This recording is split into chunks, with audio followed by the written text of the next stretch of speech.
and welcome to the HIPAA Insider Show.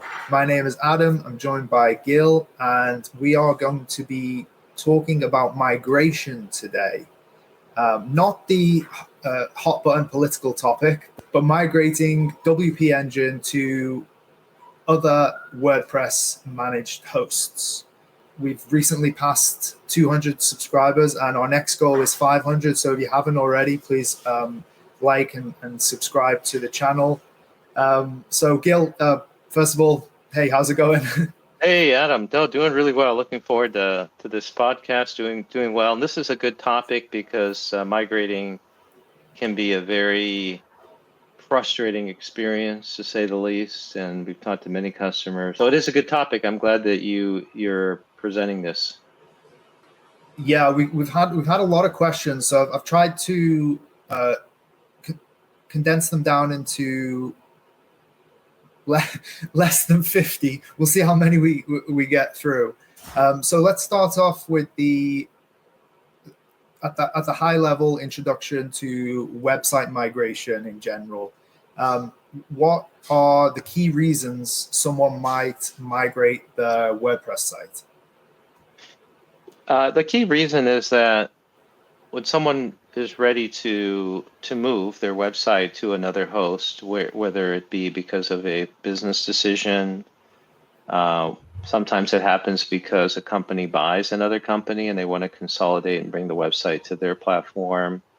Sometimes it's even something simple like the web host decides they don't want to do that particular kind of hosting anymore, and they're giving people a notice to move out. So there's lots of different reasons, but when the day comes that you realize, okay, I have to migrate, it can be a bit daunting, especially if the business owner, like in many cases, our clients, they're medical professionals. They don't have any idea or time to deal with the technical side. So it can be a point of friction for them or frustration.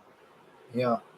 Well, what are some of the common challenges that that businesses face in general? But then we can get into more specifics. Let's talk about health, like a healthcare provider that's hosting a WordPress site. What kind of challenges do they face when moving from one host to another?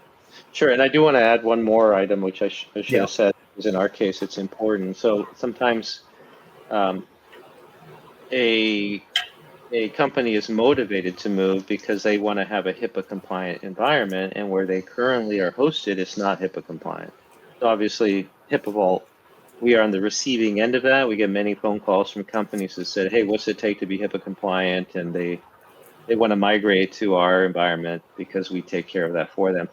As far as a high level view of the migration, the migration at a high level seems pretty simple. You're copying two things. You're copying files, web content files, and you're copying the database. So at a high level, conceptually, it's pretty easy. Like, well, the files are here, the database is here, and I just want to move them. That's the easy part. It gets kind of hairy because sometimes in the code, the code is referencing specific IP addresses that are on the previous host that don't exist in the new environment. Things look bad. The screen's not, or the page isn't loading correctly. Things are broken, and so the concept's easy, but getting, they say the devil's in the details. Yeah. Well, okay. So, what things does the healthcare website owner need to consider from a HIPAA compliance standpoint versus just migrating a non-healthcare website? Well, yeah, you bring up a good topic. So if a site database has PHI, protected health information, then you need to be extra careful when you take that database and say, okay, I'm going to lift and shift it over. You have to be careful that, for example, you might say, oh, I've got my guy in India doing that. Well, the guy in India is going to download the database to his Indian laptop, and now you've got a foreign national who has all your data in Mumbai, India.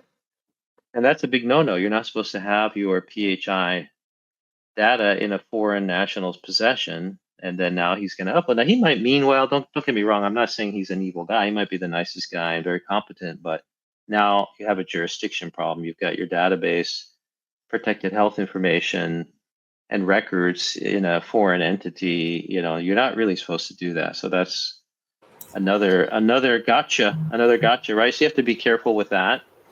But in a sense, you need to really a plan. You need to think about it thoroughly. Like, who's going to do the migration?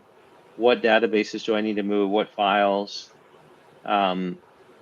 Before people switch to another video thinking this is frustrating just thinking about that, keep in mind that when you're migrating, you could test all this ahead of time. You shouldn't pull the plug on your current platform where everything's working. You should leave that alone. Don't touch that. It's working. And then copy. You're not necessarily moving. You're copying all this stuff over, and then you're testing it on the new host. And when you know it works, then you pull the trigger. We have had cases where people turn off their hosting, like they say, I paid my last bill, I don't like those guys, I'm done. And then they come over to us and the house is on fire because the site's not working and they haven't taken the time to build it and test it. So I guess if I were giving one takeaway, it'd be give yourself some time to do this the right way. Don't rush it to where you've got 3 days to move it because you don't want to pay the bill. Let's say the bill's due on the 3rd of every month, and today's the 1st. You don't want to do that. You give yourself 2 days. It's not enough time. You may have to pay an entire billing cycle to the old guy and one billing cycle to the new guy. So you're double paying, and that's okay. Yeah. I mean, that's part of planning, right? It's part of planning, and there is a cost to migrating. It's not free. And although at HIPAA Vault we feel the pain, and so we do help. We go out of our way to help people, our customers, move out of their environment to where we get our hands dirty in it. We're in there helping them grab files because a lot of times they don't understand what files to grab and how to do it. So a lot of times we'll do it for them to give them peace of mind. Yeah, the keys in the preparation there, definitely. So if we're going to talk about, we've had a lot more customers joining us from WP Engine. So let's talk about that a little bit. WP Engine, obviously, very popular WordPress, managed WordPress host. Managed WordPress meaning that they offer more services at the WordPress level for hosting rather than just the base level of the servers. What are some key aspects when it comes to migrating a WordPress site from WP Engine compared to from other hosts that we find with these customers? Yeah, you're right, Adam. We've noticed that we've had an uptick in the migrations from WordPress or WP Engine, and we think it's due to some of their business practices. There's been some backlash from their community, from their audience, and their customers. Yeah, and the WordPress community in general. Yeah, I haven't studied it in depth, so I can't give any details, but I just know it seems to me that there's some friction that they created between their user base, their customer base, and their management, their policies, and that's my understanding. But again, I haven't dug into it. Maybe you know more about that than I do. Just, I think in general, they got called out by the founder of WordPress, Matt. I think it's Matt Mullenweg. At a conference, very publicly, and they're taking legal action against. Oh wow! Okay, so it's a legal problem. Right now. Yeah. Well, that might be some of the reason. I mean, we've had new customers, and companies come in because WP Engine doesn't do HIPAA compliant hosting, and that's on their website. That's not my idea. That's on their website. They printed that on their website saying, hey, if you need HIPAA compliance, we don't offer that. So we get some benefit from that. We get some of those customers coming over to our platform, and so we welcome those people. And if we do get a WordPress engine customer, then we help out a lot. WP Engine has, and maybe that's part of again, I haven't read it, but maybe that's part of the contention between WordPress and WP Engine is that WP Engine has taken some of the files like the WP config and they've adapted it to their platform. And that makes it more difficult to migrate because that file that you normally can just copy paste, now it's been modified. And so if you just paste it, it's not going to work. There's certain things you have to do to it. So that's part of the challenge, is being able to go in there and figure out what customization WP Engine has done to the WordPress installation that we know won't work when you just copy. Like normally you could just take a normal install of WordPress and just copy it to a new server and it just works. But if somebody has really modified it a lot in a non-standard way, then it's not going to work on the receiving side. And when our team has a lot of experience going into that and helping people get it out there, so we know how to take care of that. So if anyone listening wants to come over to HIPAA Vault, we'll help you. In other words, we're not going to leave you stranded, and try to help you as best we can get everything over. Yeah, another question I have from one of our listeners is, how does HIPAA Vault handle data encryption and security during the migration? Yeah, that's important. So we do it a couple different ways. I mean, there's more than one way to skin a cat in technology. So one of the ways we like to do it is we'll provide a folder, a secure folder that has two-factor authentication, where we ask the person migrating, the company's migrating, say, hey, put your files and your database files in this folder, and then it's encrypted, and then we'll go in and grab those out of the folder, and then we'll perform the building of the new site, the migration of those files. So that's one way to do it. Another way to do it is to provide the credentials to log into the current host. If we're given the credentials and we can log in and grab the files in a secure manner and then grab them ourselves, rather than the customer having to deliver them to a folder, we could just go in and reach in and grab them ourselves. That's another way to do it. Yeah, and then another question is, are we employing any automation tools or scripts to make the process easier, faster? What are we doing in that space? Well, for WP Engine in particular, there are tools, migration tools, that can be used, and those tools don't. Let me say it in a positive way. Those tools usually work really well when you're talking about two hosts that just use the standard WordPress.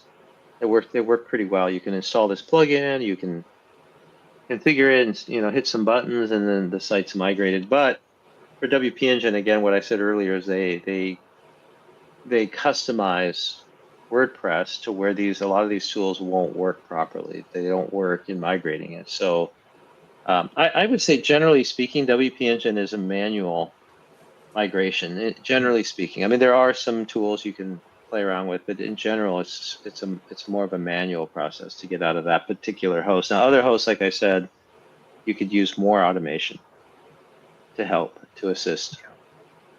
Definitely. Okay, and at this point, I'd just like to mention to the viewers and listeners, if we haven't covered any questions that you'd like answered, drop us a comment if you're watching us on YouTube, and we'll treat the comment section as a live area where we can answer the questions. You can also reach out to us. Go to HIPAAVault.com. We've got live chat there to answer questions for you. Okay, when it comes to testing and post migration, you alluded to thorough testing is needed there, and to plan for it, Gil, at the top of the show. But how do businesses verify everything is working correctly after the migration? Right. Yeah, that's a really good thing to talk about. So we've seen the full spectrum. We've seen some customers come over from another host, and they just look at the homepage, assume everything's working, and then they cut over to ours, and then they realize, oh my gosh, I hit a button, I filled out a form, I didn't get the form. What happened? I thought I filled out a form. So what that means is you have to do something called regression testing. Regression testing just means I'm going to test the site. I'm going to ensure all the functionality that existed prior to the migration continues to work. So you have to sit down and think, okay, well, maybe it's a simple site. Maybe there's just a few forms and a phone number you call. I mean, maybe there's a patient scheduling calendar, things like that. So if there is functionality for the users of the site, like a scheduling calendar, then somebody should fill it out. Somebody should pretend they're a patient and say, oh, let me schedule an appointment on the 3rd of April, and then hit the button and make sure they got the email, make sure the appointment got scheduled, make sure all the normal processes flow. So you have to exercise the site. You have to take it through the steps. You can't just look at the site and just say, oh, the images are there, the words are there, I'm good to go. No, you can't assume. You cannot assume it's all going to work.